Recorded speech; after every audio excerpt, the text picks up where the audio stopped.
I think that this is a perfect opportunity to get to know other women in our community who care and who can make a difference. And she said, yeah, but to get that close and not make it, how does that make you feel? Like a loser, Ann Curry. We have people from all different parts of life, and so to hear those experiences and what they have learned in their jobs and how this conference has helped them learn and become better, I think it's really interesting. By the time I was ready to start my career, I was 30.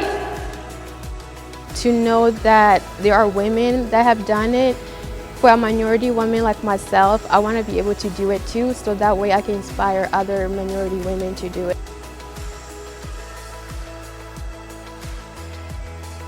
We have a lot of responsibility as women in the world, and I think that bringing all of ourselves to our position and to our role can actually lead to a lot of good in the world. So I think it's essential to lift women up and frankly show generations what's possible.